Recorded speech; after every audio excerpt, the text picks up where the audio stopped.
ஓம் நற்பவி ஆறுமுகம் தரும் ஏறுமுகம் அருணகிரிநாதர் பெருமான் திருவடிகள் சரணம். இன்னைக்கு நம்ம திருப்புகழ் தான் பார்க்க போகிறோம்.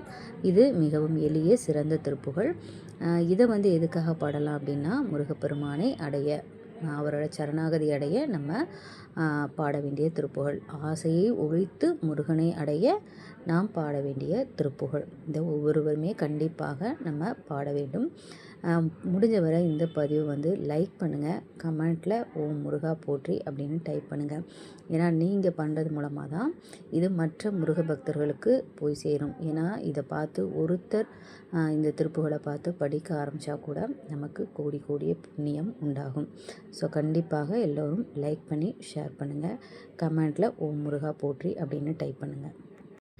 ஆசையை ஒழித்து முருகனை அடைய பாட வேண்டிய திருப்புகழ்.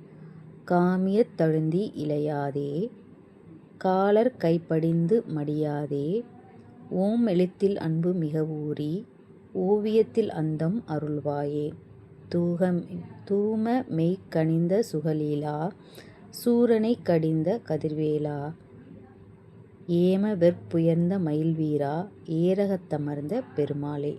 இதனுடைய விளக்கம் என்ன அப்படின்னா, நம்ம ஒரு விஷயத்துக்காக ஆசைப்பட்டோம்னு வச்சுக்கோங்க, நம்ம என்ன பண்ணுவோம், அதையே யோசித்து கவலைப்பட்டுட்டு நம்ம உடம்பு வீணாக போகும், தூக்கம் கெட்டு நம்மளோட மனசு கவலைப்பட்டு நம்ம மெலிஞ்சு போயிடுவோம். அந்த மாதிரி நான் போகாமல், அதாவது ஆசைப்படும் பொருள்களில் அழுந்தி ஈடுபட்டு மெலிந்து போகாமல், யம தூதர்களின் கைகளில் சிக்கி இறந்து போகாமல், யமனோட தூதர்களில் அவர் கையில் பிடிபட்டு நான் இறந்து போகாமல், ஓம் என்னும் பிரணவ பொருளில் ஈடுபாடு மிகவும் ஏற்பட்டு, அதாவது ஓம் என்கிற அந்த மந்திரத்தில் நான் ஈடுபாட்டு, நான் சித்திரம் போன்ற மோனநிலை முடிவை அடைய. சித்திரம் அதாவது ஃபோட்டோ ஃப்ரேம் எப்படி இருக்கும், அமைதியாக இருக்கும், எந்த ஒரு அமைதியான ஒரு தியான நிலையை நான் அடையணும்.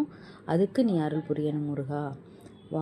வாசனை புகையை மேனியில் அணிந்துள்ள சுகமான லீலைகளை புரியும் பெருமானே, சூர சம்ஹாரம் செய்த ஒளிவீலனே, பொன்மலையைப் போல சிறந்த மயிலில் ஏறும் வீரனே, திருவேரகம் என்னும் சுவாமி மலையில் வீற்றிருக்கும் பெருமாளை. இதுதான் இதனுடைய விளக்கம்.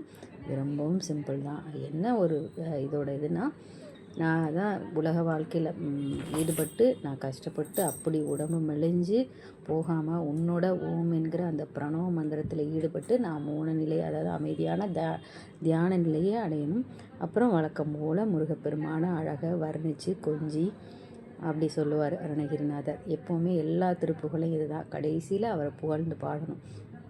முருகனுக்கு நம்ம எத்தனை பூஜை இதெல்லாம் பண்ணினாலும் திருப்புகழ் பாடுறது ரொம்ப பிடிக்கும். மற்ற மந்திரங்களை நம்ம மனசுக்குள்ளே கூட சொல்லலாம், ஆனால் திருப்புகளை வாய் விட்டு நம்ம படிக்கும்போது முருகனே இறங்கி நமக்காக நம்முடைய தேவைகளை நிறைவேற்றுவார். ஸோ கண்டிப்பாக திருப்புகளை ஒவ்வொருவரும் படிங்க.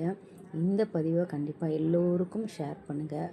கண்டிப்பாக இந்த பாடலை லைக் பண்ணி எல்லோருக்கும் ஷேர் பண்ணுங்கள். கமெண்ட்டில் ஓம் முருகா போற்றி அப்படின்னு டைப் பண்ணுங்கள். ஓம் முருகா போற்றி. ஓம் நற்பவி.